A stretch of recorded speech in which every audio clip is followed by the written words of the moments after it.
Aujourd'hui, on va aborder des sujets extrêmement controversés, et comme ça va finir sur YouTube, il y a certains mots que je ne peux pas prononcer.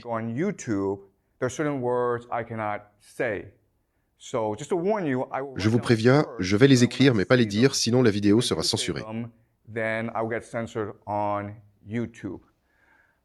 Aujourd'hui, on va voir comment le mal triomphe. Pourquoi le monde est-il si mauvais? Et on va aborder des sujets vraiment très perturbants. Mais vous êtes mature, et il est important qu'on aborde ces sujets pour comprendre comment le monde fonctionne. Alors commençons. On va beaucoup spéculer et théoriser dans ce cours, donc ne prenez pas ça pour parole d'évangile. Ne croyez pas que c'est la vérité. L'objectif de ce cours, c'est de vous donner des théories et des idées pour mieux comprendre le monde. Ce sont des outils. Ce n'est pas la vérité, ce sont des outils. Alors, première question, que se passe-t-il en Israël en ce moment? Comme vous le savez, Israël assiège et bombarde Gaza. Vous avez peut-être vu les vidéos sur les réseaux sociaux. C'est perturbant, c'est terrible ce qui se passe. Le mot qu'on utilise pour décrire ce qui se passe à Gaza, c'est ce mot-là.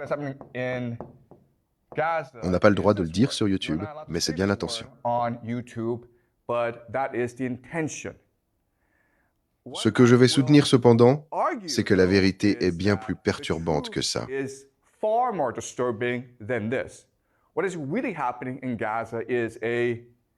Ce qui se passe réellement à Gaza est un sacrifice rituel, et cela arrive assez souvent dans l'histoire de l'humanité.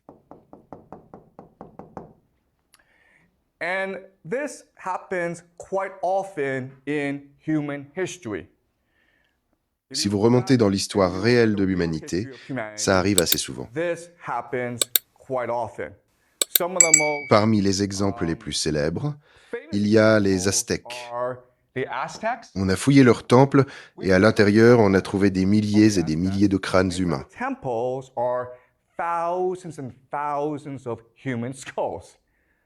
Avant de partir en guerre, ils pratiquaient le sacrifice humain.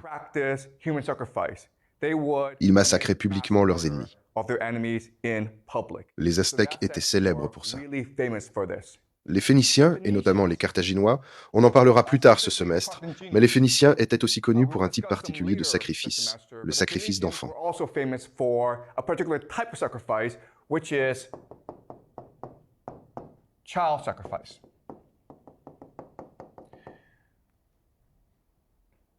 Les Romains ont écrit des textes insultant les Phéniciens pour ces pratiques. Mais les Romains eux-mêmes pratiquaient le sacrifice humain.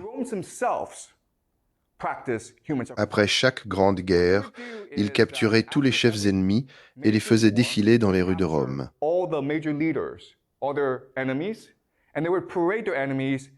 C'est ce qu'on appelle le triomphe. À la fin du triomphe, ils rassemblaient les ennemis au temple de Jupiter, leur dieu, et ils les étranglaient.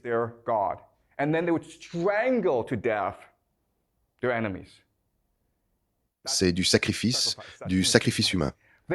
Ils ne l'appelaient pas comme ça, et ils le déguisaient, mais on sait avec certitude qu'ils le faisaient. Alors la question pour nous, c'est pourquoi? Pourquoi les Aztèques le faisaient-ils? Pourquoi les Phéniciens le faisaient-ils? Pourquoi les Romains le faisaient-ils? Et pourquoi aujourd'hui les Israéliens le font à Gaza? Et souvenez-vous, ce que font les Israéliens est assez horrifiant parce que c'est vraiment ce type de sacrifice.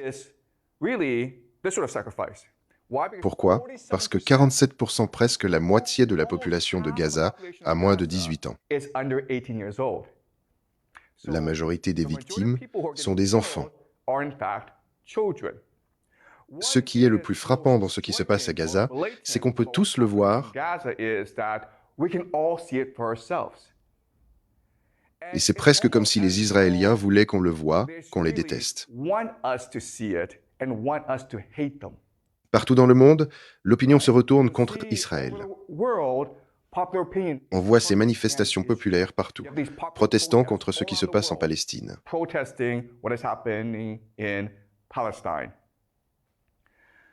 S'ils voulaient vraiment faire ça efficacement, il y a des méthodes bien plus efficaces.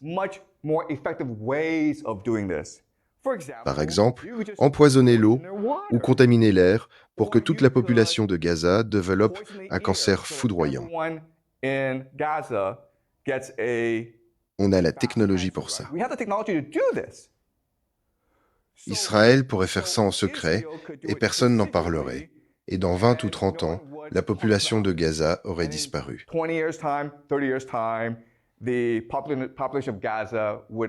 Ce serait très discret. Au lieu de ça, ils choisissent de le faire devant le monde entier. Et mon argument, c'est que c'est intentionnel. Ils veulent que le monde les déteste, car en faisant ça, ils créent le tabou ultime. On trouve ça dégoûtant et méprisable. Donc le monde entier va s'unir contre Israël. Mais devinez quoi? C'est ce que veut leur religion. Dans la forme extrême de l'eschatologie juive, ils croient qu'à la fin des temps, Israël combattra le monde entier et que Dieu aidera Israël à triompher.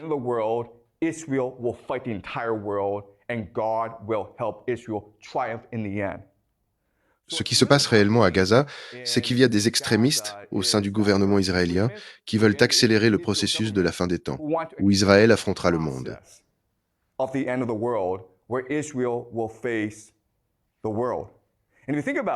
Et si on y réfléchit, l'idée de ce sacrifice rituel est d'unifier la population israélienne.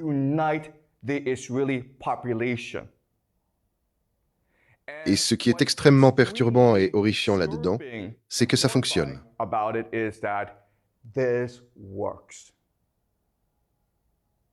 Pourquoi? Eh bien, prenons une analogie.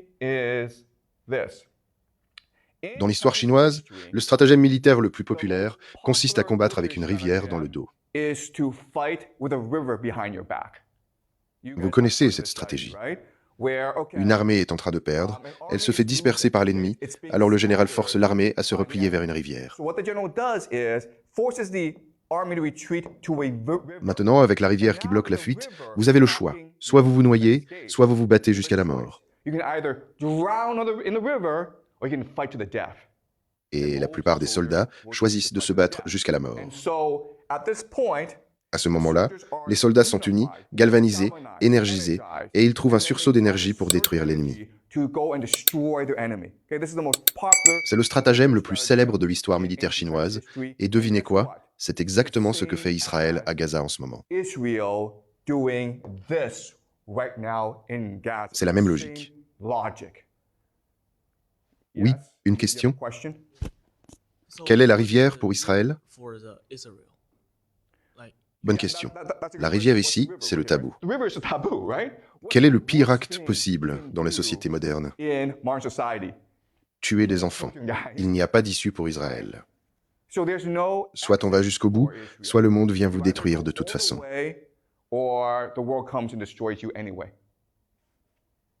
Et en fait, ce qui est intéressant, c'est que si vous allez en ligne, vous verrez des Israéliens provoquer des incidents partout dans le monde.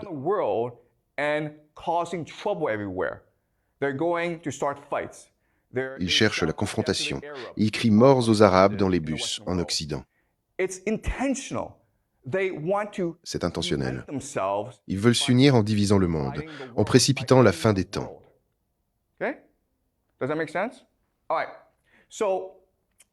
Tout ceci est très perturbant et je veux progressivement vous révéler comment ce mécanisme fonctionne. Pour ce faire, je vais utiliser une expérience de pensée.